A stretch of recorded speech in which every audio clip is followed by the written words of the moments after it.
Diréis, ¿para qué vale esto? Pues esto tiene interés cuando ponemos antenas de manera muy remota. Por ejemplo, yo para aplicaciones normales, imaginaos para una frecuencia de 600 MHz con un cable coaxial convencional, un RG58, la distancia máxima que puedo tirar, unos 13-14 metros de cable máximo. Con RG58 no puedo más. Si tiro más metros de cable con RG58 me vería obligado a amplificarlo. Entonces, ¿qué tendría que hacer para tirar más metros de cable? Pues cambiar un cable que tenga menos atenuación. Lo único que ocurre es que aquí los cables, que si quiero menos atenuación, lleva por consiguiente tener más sección, más diámetro en general. Entonces, el siguiente cable que podría llegar a utilizar sería, por ejemplo, el RG213. También un cable de 50 ohmios como el 58, solo que su atenuación por metro es menor, con lo cual con un RG213 podría llegar con para una atenuación de 5 decibelios hasta casi los 30 metros. Pero digamos que eso sería un límite. Después, a partir de ahí, tendría que pensar en amplificar para tener más distancia. Si yo quiero tirar más metros que eso, el problema de entrada que es que el RG58 tiene un diámetro de 11 milímetros, con lo cual es un cable bastante gordo y bastante poco manejable, aunque sean las versiones ultra flexible. Entonces, a diferencia de, por ejemplo, mi cable de fibra, que veis que es como un cable de micro. Aquí lo único que tengo que tener como precaución es que si lo doblo, el radio de giro no puede ser muy fino porque rompería la fibra.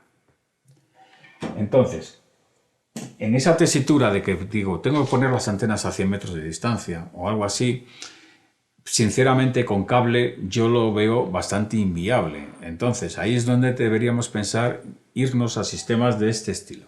Sistemas de fibra donde puedo tirar kilómetros. Puedo poner mis antenas a kilómetros de distancia si quiero de mis receptores. O a 100 metros o a 500 metros, donde yo quiera. Y entonces es donde juegan estos sistemas. Tenemos la parte receptora, que es por ejemplo lo que llevaríamos en el carro, en la bolsa, que sería este dispositivo, el AFR250, y la parte que iría en la zona de antenas, que es este otro dispositivo, que tiene una diferencia de tamaño entre los dos, en el cual tenemos pues la salida para antenas, son dos canales. Esto va con el conector, el Opticon Duo, que es este que tenemos de Neutrik, que aquí está con la tapa, evidentemente. Óptico y polvo es mala cosa y tienen sus kits de limpieza para limpiar en caso de que tengas problemas, ¿vale? Esto, la rigidez y la dureza es como si fuera un XLR o más, ¿de acuerdo? El cable, como veis, es un cable que parece un cable de micro finito, de 5 milímetros, pero eso ya depende del proveedor y del tipo de cable que utilices tú para conectar la fibra. Este es el cable de fibra. Ellos utilizan fibra monomodo en este sistema. Sabéis que básicamente dentro de las fibras tenemos diferentes diámetros de la fibra y tenemos dos, digamos, sabores que sería multimodo y monomodo. Las fibras multimodo tienen más diámetro que las fibras monomodo y las fibras multimodo lo que tienen es que son más económicas, eran más económicas antiguamente. Vale, y la desventaja es que al ser más anchas, de más diámetro, el haz de luz no va recto, va rebotando con las paredes, con lo cual la atenuación por distancia es importante. Digamos que una fibra multimodo pues es perfecta hasta distancias de 500 metros.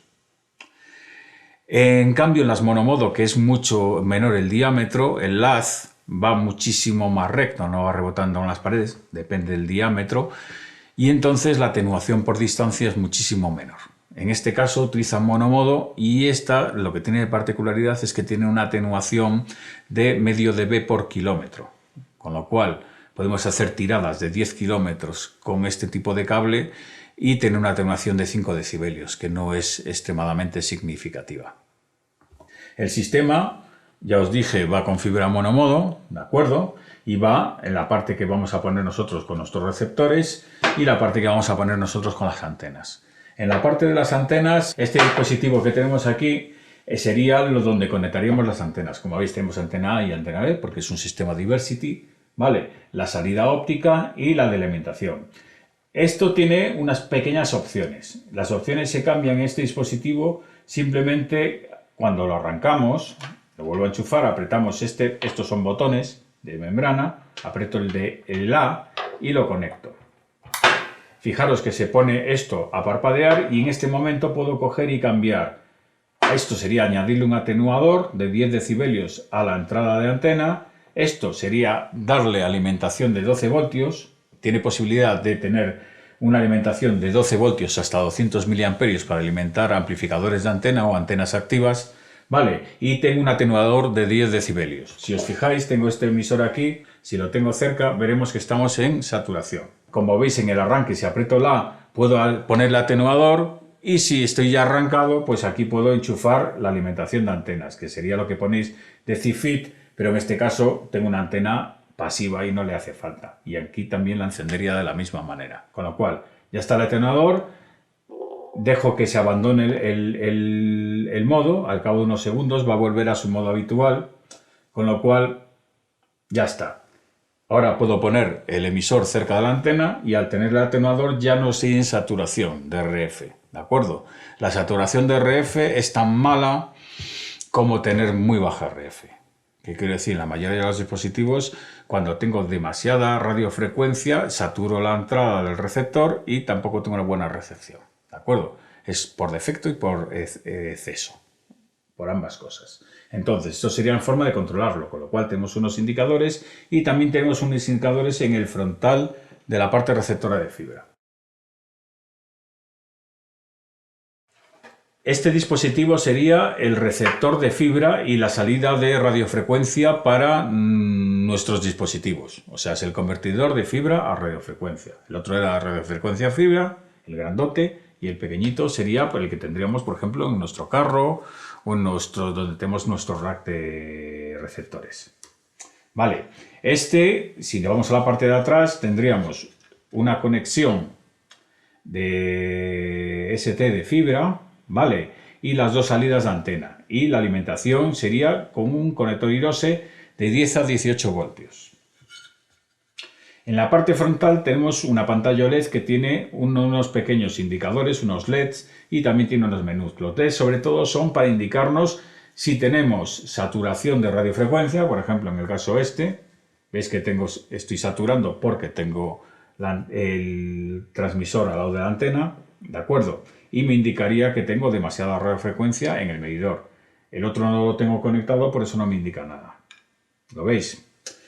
Y por otro lado tendríamos otro indicador, que serían estos de abajo, que sería que tengo demasiada señal óptica, de la misma manera. Y entonces aquí vamos a los diferentes menús. Uno de los primeros menús que podríamos tener sería directamente en esta pantalla, si aprieto el encoder, entraría en una amplificación. Yo puedo coger y amplificar la señal de RF que me llega. Aquí tengo la amplificación. Y puedo subir hasta 31 decibelios, que es una barbaridad. O en nivel normal, que serían 0. Puedo ir a la otra, como podéis ver, y si le vuelvo a dar, salgo del modo y estoy en el modo normal.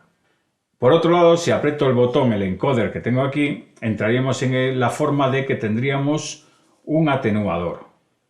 Por un lado, de la óptica, aquí puedo atenuar la óptica, que significa que si yo tengo saturación de RF, la óptica también va a llegar a mucho nivel, ¿vale? La óptica también va a llegar a mucho nivel y entonces también me va a saturar. Podemos verlo, no sé si lo tengo encendido, veo que tengo saturación de RF y como suba un dB la óptica, estoy en saturación en ambos. Lo voy a bajar, lo tengo en -3 y todo va bien. Simplemente un pequeño apunte que voy a hacer, que en la parte que van las antenas, tenemos una gran variedad de alimentación.